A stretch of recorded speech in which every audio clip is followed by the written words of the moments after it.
Bismillah walhamdulillah wassalatu wassalamu ala rasulillah sayyidina wa nabiyina Muhammad ibn Abdullah wa alihi wa sahbihi wa man walah wa la hawla wa la quwwata illa billah amma ba'd. Para hadirin jamaah Majelis Ta'lim Masjid Jami' Al-Mugarrabin yang berbahagia, puji syukur kita panjatkan hadirat Allah Subhanahu wa taala yang telah pertemukan kita kembali dalam rangka menuntut ilmu Allah, ilmu Rasulullah sallallahu alaihi wasallam. Kita lanjutkan kembali pembahasan di dalam kitab Syarah Nasaihil Ibad halaman 32. Baris ketiga dari bawah. Iji. Udah sebulan ya? Iya. Halaman 32 baris ketiga dari bawah. Bacanya wal maqalatut tasi'ah an Abdullah bin Amr bin al-As radhiyallahu anhuma. Langsung saja diterangkan, dilihat semuanya halaman 32 dengan baris ketiga dari bawah. Bismillahirrahmanirrahim. Qala al-musannif rahimahullah wa nafa'ana bihi wa bi 'ulumihi fid dharain amin. Radhiyallahu ta'ala anhu. Wal maqalatut tasi'ah an Abdullah bin Umar bin al-As radhiyallahu anhuma.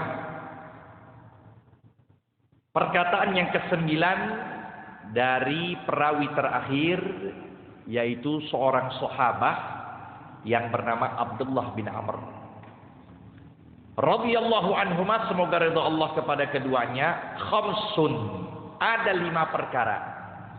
Man kunna ay ijtaba'na fihi, siapa orang yang terkumpul di dalam 5 perkara tersebut, sa'ida fid dunya wal akhirah, niscaya dia bakal bahagia, baik kehidupannya di dunia dan kehidupannya di alam akhirat. Semoga kita mendapatkan kebahagiaan tersebut. Awaluha,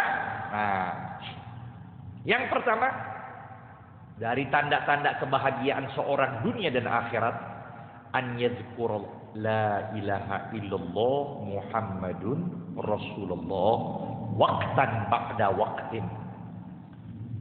Yang mana di antara tanda kebahagiaan senantiasa dia zikir kepada Allah. Selalu lidahnya ini basah di dalam zikir kepadanya. Sampai seorang sahabat bertanya kepada Nabi sallallahu alaihi wasallam. Dia ngeluh dengan banyaknya perintah yang memang dipikul dia. Untuk ini, untuk itu, untuk ini, untuk itu. Sampai dia meminta pendapat Rasul, apa yang harus dia lakukan. Murni bisyai'in atabassa alaih. Perintahkan kepadaku dengan sesuatu yang aku bergantungan kepadanya. Yang udah aku nggak kemana-mana lagi, karena terlalu banyak nih perintah. Aku ingin istiqomah dengan satu. Dengan itu aku selalu pegang, aku jalankan. Maka apa yang dikatakan Nabi sallallahu alaihi wasallam? La yazalu lisanuka ratban min dzikrillah. Senantiasa lidahmu itu basah di dalam zikir kepada Allah. Udah itu aja. Zikir aja sudah. Nah ini ya, diperintahkan Nabi udah satu. Kalau engkau ingin dapat kebahagiaan itu, terus zikir. Mau zikir dengan hati, mau zikir dengan lisan. Sekalipun Imam Ghazali di kitab Ihya-nya, beliau menyatakan lebih bagus gabungin antara zikir hati dan zikir. Maksudnya apa? Ketika kita ucapkan subhanallah, nih lisan mengucapkan, hati juga memberikan gambaran akan kesucian Allah. Jadi nyatu. Tapi kalau nggak bisa, ya bagus. Ada seorang datang ke ulama ngeluh begitu. Itu zikir pada Allah tapi nggak pernah hadir hati kita. Maka si ulama katakan, ihmadullah alladzi zayyana jarihatan min jawahirikum bi dzikrillah. Tetap syukurin Allah udah. Karena masih ada anggota tubuh kamu yang bermanfaat untuk zikir, masih ada. Lidah. Sekalipun nggak ke hati. Tapi harus dipaksa, betul. Harus dipaksa. Karena banyak sekali manfaat. Kita zikir luar biasa manfaat. Baik masalah duniawiyah, masalah ukhrawiyah. Itu dia. Sampai apa? Dalam suatu hadis disebutkan inna syaitan jasimun ala qalbil mu'min. Sesungguhnya syaitan itu bertengger, menetap di hatinya orang mukmin. Idza dzakarallah khanas. Kalau dizikir pada Allah, kabur tuh syaitan. Tapi wa idza a'rad wa idza ghafala waswas alaih. Tapi kalau sudah dia lalai dalam zikir, lupa mengingat Allah, udah diwaswasin. Digodain. Sehingga hati ya bisa melakukan maksiat, anggota tubuh bisa jadi liar. Ini dengan sebab tidak zikir kepada Allah Subhanahu wa taala. Itu dia.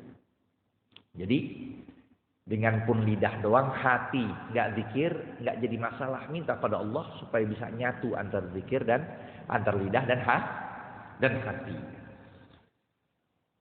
Yadhkur la ilaha illallah Muhammadur Rasulullah. Ini yang penting.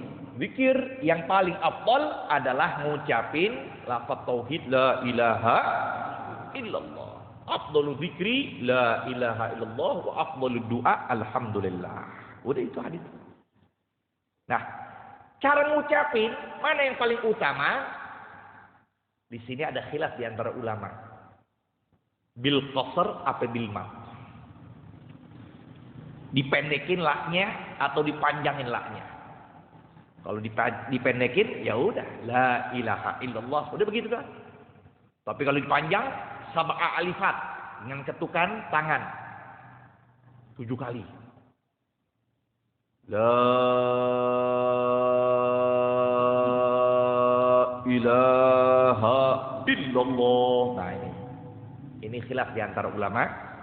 Ada yang menyatakan afdolnya dimatkan, dipanjangin, supaya orang yang mengucapkan betul-betul khusyuk, ya, betul-betul dia konsentrasi bahwa ucapan itu menafikan apapun bentuk sifat ketuhanan yang ada di alam ini, melainkan hanya disembah dan layak adalah Allah. Itu dia. Jadi afdolnya dipanjangin. La ilaha illallah. Tapi ada lagi menyatakan afdolnya jangan. Takut pas lagi ngomong la kena petir. Ya kesampean maksudnya. Ajal jemput mati. Belum sampai ngucapin ilaha. Nah, tapi Al-Imam Fakhr Razi beliau mengumpulkan dari 2 qaul tersebut. Apa? Bagi orang yang baru masuk Islam, baru dia mu'alaf, udah jangan panjang-panjang. Udah ucapin la ilaha illallah, ayo asyhadu an la ilaha illallah. Tapi bagi kita ini yang sudah masuk ke agama Islam, yang udah senantiasa ibadah, afdolnya kita panjang. Mengucapin la ilaha illallah. Maka kenapa dikatakan afdal zikir la ilaha illallah? Karena dialah dengan sebabnya kita menjadi orang itu. Kita jadi orang Islam karena la ilaha illallah. Ya, berbeda dengan zikir yang lain. Karena ini ya, apa namanya? Pintu keislaman seorang dengan mengucapkan la ilaha. Man qala la ilaha illallah dakhala hisni. Siapa orang mengucapkan la ilaha illallah bakal masuk ke dalam bentengku. Wa man dakhala hisni amina min azabi. Dan siapa yang sudah masuk ke dalam bentengku, dia akan terselamatkan dari siksaanku.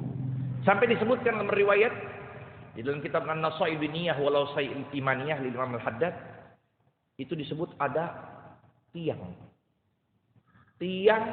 yang terbuat dari cahaya, yang dia berada di hadapan Allah Subhanahu wa taala. Ketika seorang mengucapkan la ilaha illallah, itu tiang ihtazza, bergerak. Ya. Dan itu tiang selalu bergerak. Sampai Allah nyatakan uskun diam. Maka dikatakan, lima askun wala yughfar liqailiha. Anda nggak bisa diam, sedangkan nggak diampuni orang yang mengucapkan la ilaha. Maka Allah nyatakan, uskut qad ghafartu lahu. Ya. Diamlah, aku sungguh telah ampuni orang mengucapkan la ilaha illallah. Jadi ya, ini manfaat kita. Perbanyaki mengucapkan la ilaha illallah. Karena pun dengan la ilaha illallah kita bisa memperbarui iman kita. Iman kita yang mungkin rontok lantaran kepercayaan-kepercayaan yang kita nggak sadari, atau ucapan, perbuatan yang kita nggak sadari, sudah mungkin keluar dari agama. Gimana? Kaifa nujaddidu imanana? Mereka para sahabat bertanya, kaifa nujaddidu imanana? Nabi ketika menyatakan jaddidu imanakum, perbarui iman kalian. Kaifa nujaddidu imanana? Maka Nabi menyatakan, qul la ilaha illallah. Lalu kemudian wa idza batuliya. Nah, ya ini ada riwayat. Rawiyan sallallahu alaihi wasallam qala aktiru dzikrallah azza wajal kull halin fa innahu laysa amalun ahabba ila Allah wala anjali abdin min kulli sayyi'atin fid dunya wal akhirah min dzikrillah. Jadi tidak ada perbuatan, tidak ada ya perbuatan yang bisa menyelamatkan seseorang melainkan ketika dia memperbanyak zikir kepada Allah. Dalam hadis lain dikatakan ma'amila ibnu Adam amalan anja minallah min dzikrillah. Nah, itu dia. Jadi perbanyak di rumah kita, di kantor, di jalan. Nah, ini ya selalu kita basahi di dalam zikir pada Allah. Kemudian wa idza tuliya bi baliyatin, yang kedua, tanda orang bakal bahagia ketika tertimpa padanya musibah, qala innalillahi wa inna ilaihi rajiun. Ditambah lagi, wala haula wala quwata illa billahil aliyil azim. La haula wala quwata illa billahil aliyil azim. Ini penting nih. Ucapan la haula wala quwata illa billah, Nabi nyatakan innaha kanzun min kunuzil jannah. Dia itu adalah simpanan dari simpanan surga. Fahiya dawa tis'atan wa tis'ina da'. Sedangkan ucapan la haula wala quwata illa billah adalah obat penawar dari 99 penyakit adnaha alham. Yang paling sedikit, yang paling remeh dari 99 itu adalah kesumpahan, kegelisahan. Jadi ilangin tuh gelisah kita, perbanyak dengan la haula wala quwata illa billah. La haula wala quwata illa billah. La haula wala quwata. Yang artinya la haula, tidak ada upaya untuk mendatangkan taat, wala quwata, tidak ada kekuatan untuk mencegah maksiat, illa billahil aliyil. Oh, masya Allah. Jadi apa? Kita sebagai hamba nggak bisa mendatangkan manfaat. Kita sebagai hamba nggak bisa mencegah mudarat, melainkan semuanya itu adalah pertolongan dari Allah. Nah, tawakal. Juga resep bagi mereka yang ingin akan nikmat senantiasa Allah jaga, perbanyakilah haula wala quwata illa billah. Ya. Sehingga disebutkan dalam hadis juga, man kana alaihi ni'mah falyuhibba baqa'aha falyukthir min qouli la haula wala quwata illa billahil aliyyil. Siapa orang yang sudah diberikan oleh Allah nikmat dan dia ingin nikmat tersebut terjaga oleh dirinya, tidak tergelincir, tidak hilang, maka perbanyaki ucapan la haula wala quwata illa billahil aliyil azim. Wa idza u'tiya ni'matan. Nah, yang ketiga, dan jikalau dia diberikan suatu nikmat, qala alhamdulillah ya rabbil alamin, syukran li ni'mah. Syukur di dalam nikmat. Ya. Kata Imamul Haddad, sebenarnya apa yang Allah berikan kepada kita ini semuanya nikmat. Tidak ada tuh yang namanya baliyah, musibah. Gimana pula Allah berikan cobaan pada orang, tapi tetap aja nikmatnya nggak terberhenti. Ini orang sakit, tapi tetap aja ada akalnya, ya, tetap aja matanya ngelihat, nggak berhenti tuh. Ketika datang musibah, nikmatnya nggak berhenti. Makanya orang yang bersyukur ini sangat minim. Wa qalilun min ibadiyasy syakur, sedikit hamba-hambaku yang pandai bersyukur. Dari mana? Coba nikmat mata. Sesaat aja kita pejamkan mata kita tutup aja mata. Udah. Nikmatnya luar biasa. Enggak terhingga nikmat mata kita. Pejamin mata, udah. Habis tuh nikmat. Pulang. Jadi semuanya apapun yang Allah berikan kepada kita ini lebih banyak nikmat ketimbang musibah. Saking minimnya orang yang pandai bersyukur sampai dinyatakan wa qalilun min ibadiyah asyukur. Maka wa idza u'tiya ni'matan qala alhamdulillahi rabbil alamin syukran. Nah, macam syukur ada 3. Syukur dengan mulut. Nih, kita ucapin. Sehingga dalam riwayat Imam Hakim, idza an'amallahu ala 'abdin ni'matan faqala alhamdulillah faqad adda syukraha. Jika seorang sudah mendapatkan nikmat dia ucapkan alhamdulillah, maka sungguh dia telah menunaikan syukurnya. Ini nikmat. Nikmat apa? Nikmat syukur yang ada lisan kita. Ada nikmat yang dikatakan syukur bil qalb, dengan hati. Dengan kita yakinkan seluruhnya adalah semata-mata datangnya dari Allah. Dan yang ketiga, nikmat bil arkan bil jawarih, dengan anggota tubuh kita. Ya. Artinya apa? Kita jaga. Mata kita jaga, telinga kita jaga, mulut kita jaga, kemaluan kita jaga, kaki kita jaga. Untuk apapun semuanya ya kita arahkan kepada hal yang menyebabkan ridha Allah. Itu yang paling penting. Itu yang paling hebat dan yang paling sulit dan lebih tinggi dari hanya syukur dengan lidah saja. Jadi itu syukur dan itu yang paling penting. Kita ngaji ke sini, duduk, berarti kita telah menampakkan syukur sebagai hamba Allah, yaitu Allah berikan nikmat, akhirnya kita pakai untuk ibadah. Badan kita semuanya kita pakai buat ibadah. Ini nikmat yang paling tinggi. Syukur yang paling mahal yang begini. Ya, i'malu ala Daud syukra. Seperti beramalnya anaknya Nabi Daud, keluarga Nabi Daud di dalam bersyukur. Mereka melakukan semuanya ibadah kepada Allah, itu tanda syukur kepada Allah. Maka Nabi sampai bengkak kakinya sampai dikatakan kepada Siti Aisyah, "Afala akunu abdan syakura." Lihat, Nabi bengkak kakinya, padahal telah diampuni dosa beliau. Ini tanda syukur. Tanda syukur kepada Allah dengan mengerjakan sesuatu yang memang dicintai Allah.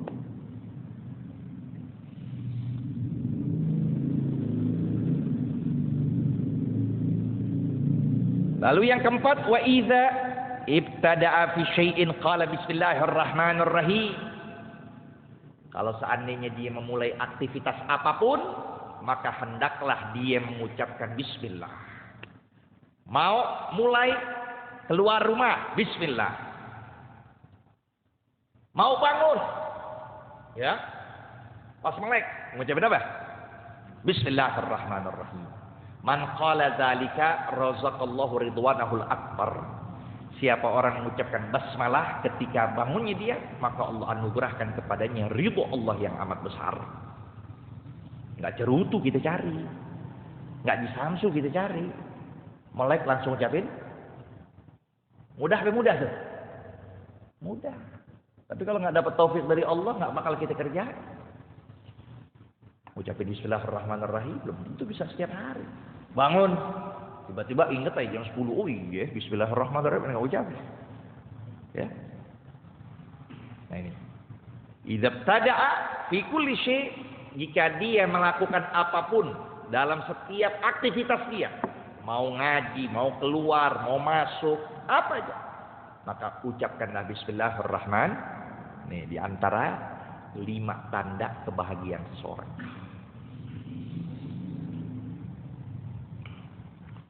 Wa idza afrata minhu dzanban, kalau seandainya ya dia berlebihan melakukan dosa, selalu mengerjakan Nah, maka yang diucapkan ada qala astaghfirullahal azim wa atubu ilaih. Astaghfirullahal azim wa atubu ilaih. Itu.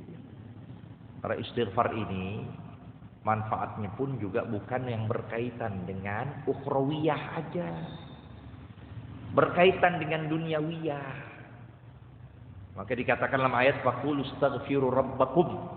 Hendaklah istighfar kalian perbanyak. Innahu kana ghaffara. Yursilu sama alaikum midrara. Dengan sebab banyaknya istighfar, yang paceklik, yang kekeringan, bakal turun hujan. Yursilu sama alaikum midrara. Wa yumditkum bi amwalin wa bani.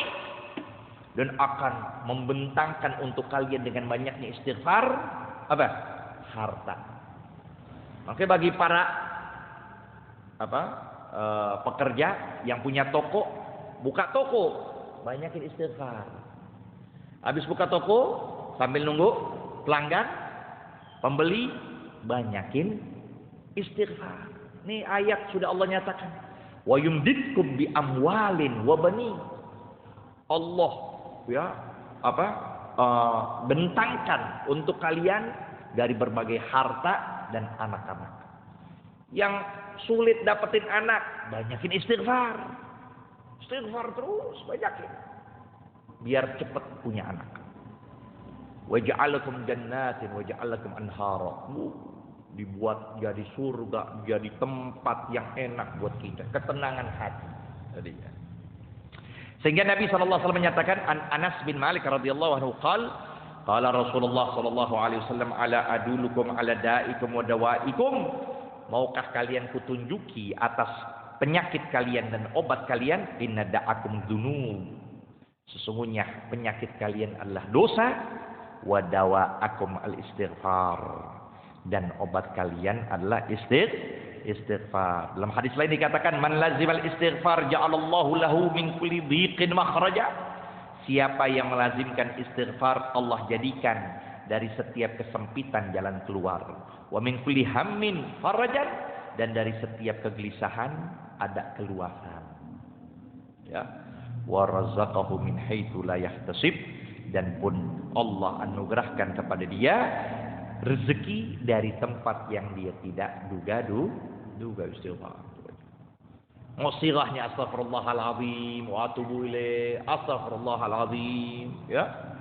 Atau rabbighfirli warhamni wa tub alayya. Perbanyakin istighfar aja dengan bentuk apapun. Yang penting tujuannya kita minta ampun kepada Allah dari segala dosa yang kita lakukan. Ya. Dalam ayat sendiri katakan makanallahu liyu'adzibahum. Ya. Makanallahu mu'adzibahum wa hum yastaghfirun. Tidak akan Allah menurunkan siksaan kepada mereka selama mereka beristighfar kepada Allah. Ya, sampai sini dulu. Wal maqalatul asyirah wallahu a'lam bis-shawab. Rabbi zidna ilma warzuqna fahma.